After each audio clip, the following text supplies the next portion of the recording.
Football. আপনাকে যদি প্রশ্ন করা হয় এই পৃথিবীর সবচেয়ে জনপ্রিয় খেলা কোনটি, আপনার মনে সেটি অজান্তেই হয়তো উত্তর চলে আসবে, এটি হচ্ছে ফুটবল খেলা। কিন্তু আপনার কি মনে একবারও প্রশ্ন জেগেছে এই ফুটবল খেলা কিভাবে সৃষ্টি হলো, কিভাবে আজকের ফুটবল সারা বিশ্বে ছড়িয়ে বিশ্বকাপে রূপ নিয়েছে?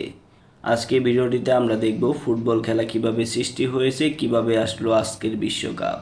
চলুন শুরু করে যাক আজকের ভিডিওটি। তার আগে বলে নিই, যারা আমাদের চ্যানেলে প্রথমবারের মতো ভিডিও দেখছেন তারা সবাই চ্যানেলটিকে সাবস্ক্রাইব করে আমাদের সাথেই থাকুন। ফুটবল বা সকার খেলার একটি দীর্ঘ ইতিহাস রয়েছে, যা 19 শতকের মাঝামাঝি ইংল্যান্ডে ফুটবল তার বর্তমান রূপ লাভ করেছে। কিন্তু গেমটির বিকল্প সংস্করণ অনেক আগে থেকেই বিদ্যমান ছিল এবং তা ফুটবল ইতিহাসের একটি অংশ। বল নিয়ে প্রথম পরিচিত দলগত খেলার প্রচলন 3000 বছর আগের পুরনো, যা মেসো আমেরিকান সংস্কৃতিতে ঘটেছিল। খেলাটি আজটেকদের দ্বারা প্রবর্তিত, যা টেকটালি নামে পরিচিত ছিল, যদিও এই খেলার বিভিন্ন সংস্করণ সেই সময় বৃহৎ অঞ্চলে ছড়িয়ে পড়েছিল। অ্যাজটেক জনগণ হল মধ্য মেক্সিকোর বিভিন্ন জাতিগোষ্ঠী, বিশেষ করে সেসব গোষ্ঠী যারা নাহুয়াট ভাষায় কথা বলতো।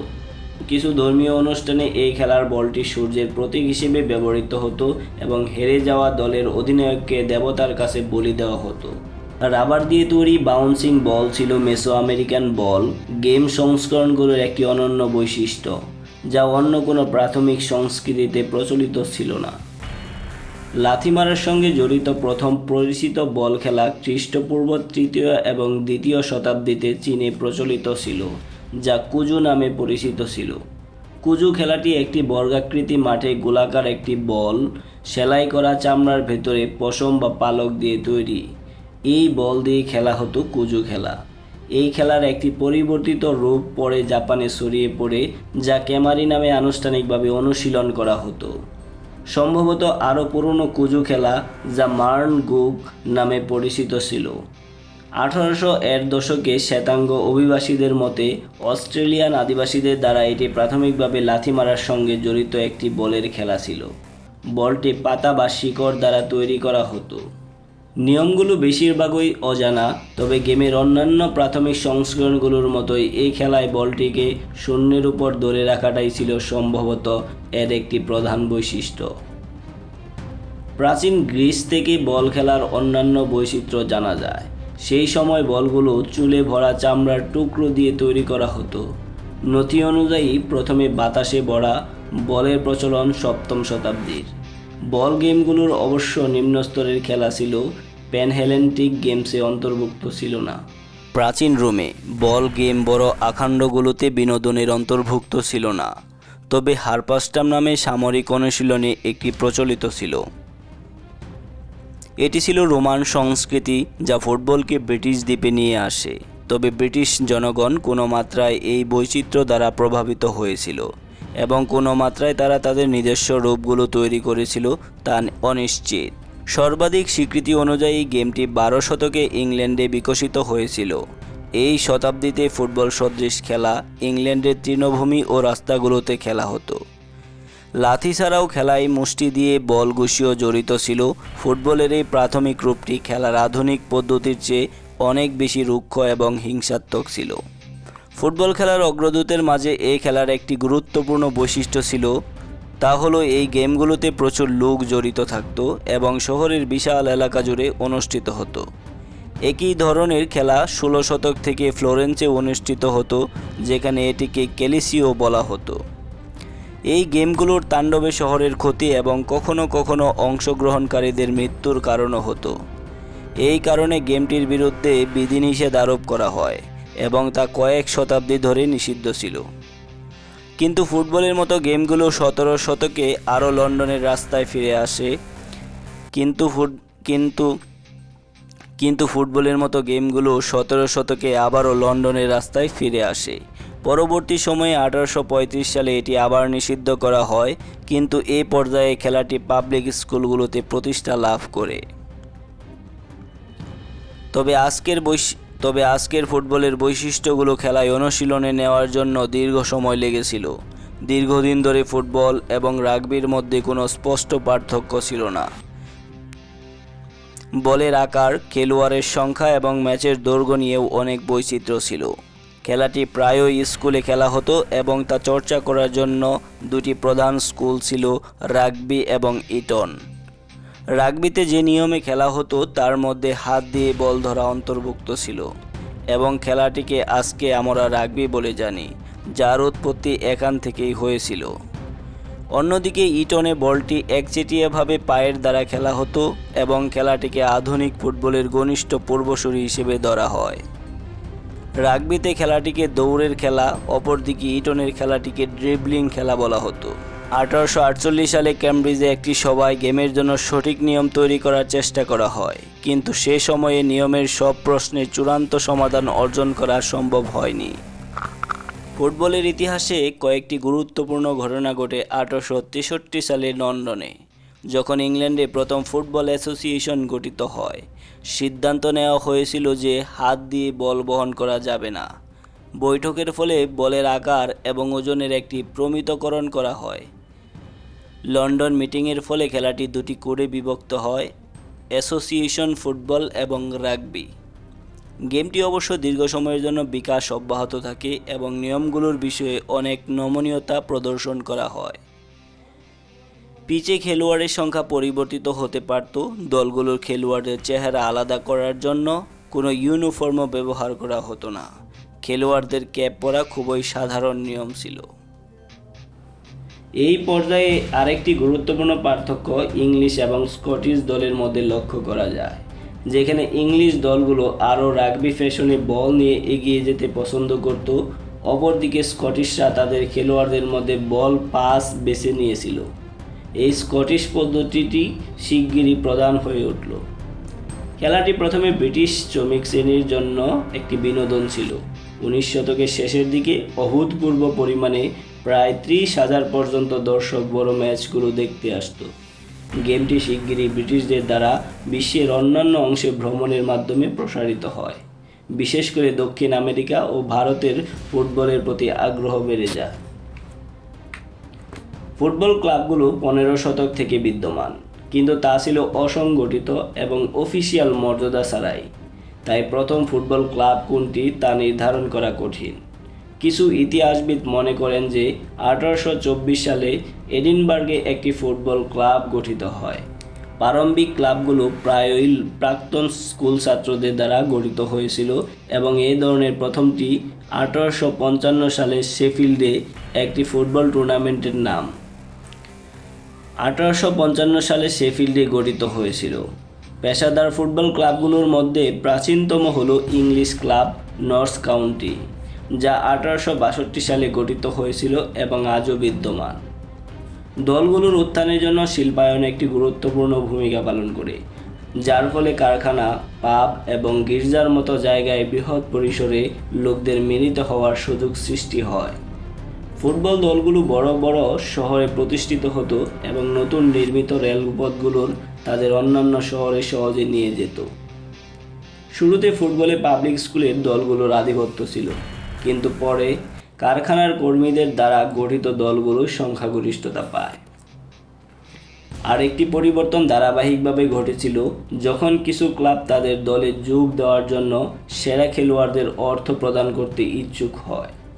এটি একটি দীর্ঘ সময়ের পরিবর্তনের সূচনা করে, যেখানে গেমটি পেশাদার স্তরে বিকাশ লাভ করতে সাহায্য করেছিল। খেলোয়াড়দের অর্থ প্রদানের পেছনে যে অনুপ্রেরণা, তার শুধু বেশি ম্যাচ জেতা ছিল না।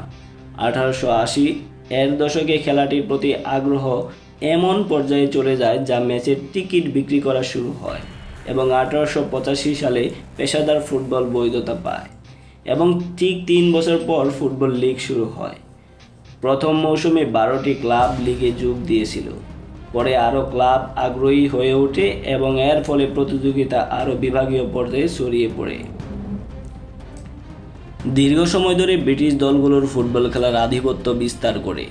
কয়েক দশক পরে প্রাগ, বুদাপেস্ট এবং সিয়েনার ক্লাবগুলো প্রাথমিকভাবে ব্রিটিশ আধিপত্যের প্রতিদ্বন্দ্বী হয়ে ওঠে। ইতিহাসের অনেক কিছুর মতোই নারীরা দীর্ঘদিন ধরে গেমে অংশগ্রহণ থেকে বাদ পড়েছিল। 19 শতকের শেষের দিকে নারীরা ফুটবল খেলতে শুরু করেছিল। প্রথম অফিসিয়াল নারীদের খেলা 1888 সালে ইনভারেনেসে অনুষ্ঠিত হয়েছিল। ফুটবলের অন্য মাইলফলকগুলোর মধ্যে ছিল 1871 সালে ফুটবল অ্যাসোসিয়েশন চ্যালেঞ্জ কাপ, অর্থাৎ এএফএ কাপ প্রথম গুরুত্বপূর্ণ প্রতিযোগিতায় পরিণত হয়। পরের বছর দুটি জাতীয় দলের মধ্যে প্রথমবারের মতো একটি ম্যাচ অনুষ্ঠিত হয়। সেই ম্যাচটি অনুষ্ঠিত হয়েছিল ইংল্যান্ড এবং স্কটল্যান্ডের মধ্যে। ইংল্যান্ড এবং স্কটল্যান্ডের মধ্যে খেলা ম্যাচটি 0-0-তে শেষ হয়েছিল এবং হ্যামিল্টন ক্রিসেন্টে 4000 দর্শক খেলাটি উপভোগ করেছিল। ঠিক তার 12 বছর পরে 1883 সালে প্রথম আন্তর্জাতিক টুর্নামেন্ট অনুষ্ঠিত হয় এবং 4টি জাতীয় দল অন্তর্ভুক্ত ছিল, যেখানে ছিল ইংল্যান্ড, আয়ারল্যান্ড, স্কটল্যান্ড ও ওয়েলস। ফুটবল দীর্ঘদিন ধরে একটি ব্রিটিশ খেলা ছিল, কিন্তু ধীরে ধীরে এটি ইউরোপের অন্যান্য দেশে ছড়িয়ে পড়ে। ইউরোপের বাইরে অনুষ্ঠিত প্রথম খেলাটি 1866 সালে আর্জেন্টিনায় অনুষ্ঠিত হয়েছিল, তবে এতে বিদেশি ব্রিটিশ কর্মীরা জড়িত ছিল যারা আর্জেন্টিনার নাগরিক ছিলেন না। Federation International de Football Association 1904 সালে প্রতিষ্ঠিত হয়েছিল এবং France, Belgium, Denmark, Netherland, Spain, Sweden ও সুইজারল্যান্ডের প্রতিনিধিরা একটি ফাউন্ডেশন অ্যাক্টে সই করেছিল।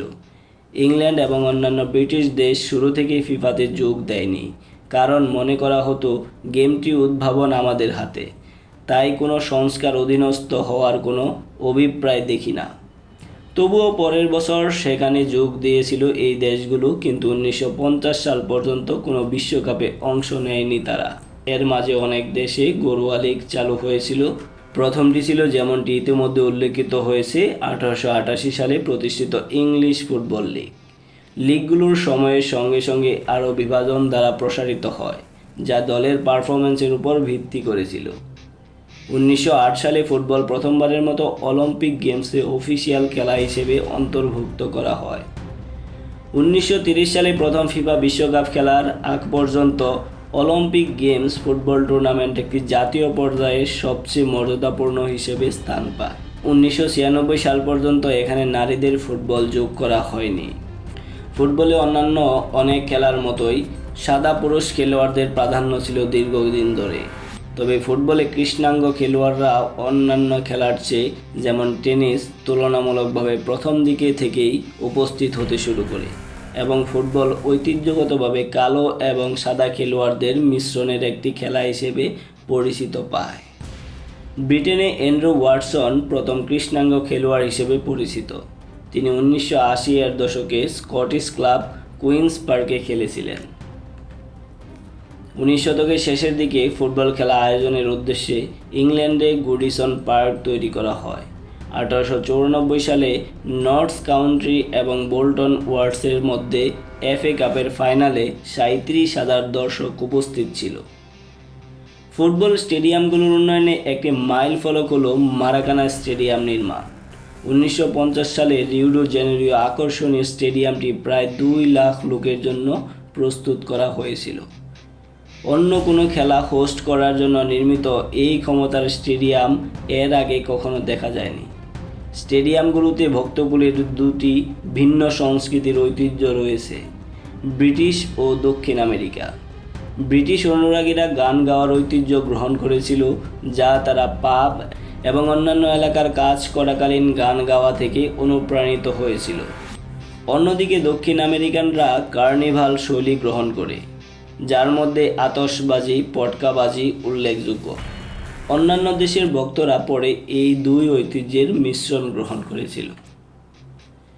গ্রীষ্মকালীন অলিম্পিক গেমস ব্যতীত অন্য কোনো ক্রীড়া আসর আজও ফিফা বিশ্বকাপের সঙ্গে নিজেকে পরিমাপ করতে পারে না। ফিফা বিশ্বকাপ প্রথম শুরু হয়েছিল 1930 সালে উরুগুয়েতে। তারপর থেকে প্রতি 4 বছর পর পর আয়োজন হয়ে আসছে। দ্বিতীয় বিশ্বযুদ্ধের জন্য অবশ্য দুটি ব্যতিক্রম রয়েছে। 1991 সালে নারীদের জন্য প্রথম বিশ্বকাপ চীনে অনুষ্ঠিত হয়েছিল। তারপর থেকে প্রতি 4 বছর তা হচ্ছে। বর্তমানে ক্লাবগুলোর জন্য সবচেয়ে বড় বৈশ্বিক টুর্নামেন্ট হলো চ্যাম্পিয়ন্স লিগ, যা 1992 সাল থেকে অনুষ্ঠিত হয়ে আসছে। এটি পূর্বে ইউরোপিয়ান কাপ নামে পরিচিত ছিল 1991 সাল পর্যন্ত। 19 শতকের শেষ দিকে মাত্র কয়েকটি জাতীয় ফুটবল দল ছিল। ইংল্যান্ড এবং স্কটল্যান্ডের প্রথম সক্রিয় দল ছিল যারা 1870-এর দশকে একে অপরের বিরুদ্ধে গেম খেলেছিল। বর্তমানে 211টি জাতীয় অ্যাসোসিয়েশন ফুটবল খেলার বিশ্ব নিয়ন্ত্রক সংস্থা ফেডারেশন ইন্টারন্যাশনাল ডি ফুটবল অ্যাসোসিয়েশনের অন্তর্ভুক্ত। বিশ্বায়নের আরেকটি প্রমাণ দেখা যেতে পারে বিশ্বকাপের বাছাই পর্বের অংশগ্রহণকারী দেশগুলোর বৃদ্ধির মধ্যে, যা 1934 সালে 32টি থেকে 2014 সালে 200টিরও বেশি উন্নীত করা হয়েছে। বিশ্বের অঞ্চলগুলোকে 6টি কনফেডারেশনে বিভক্ত করা হয়েছে: confederation African football, Asian football confederation, union des association Europe football, the confederation of North Central America, Caribbean association football, Oceania football federation এবং কনফেডারেশন সাউথ আমেরিকান।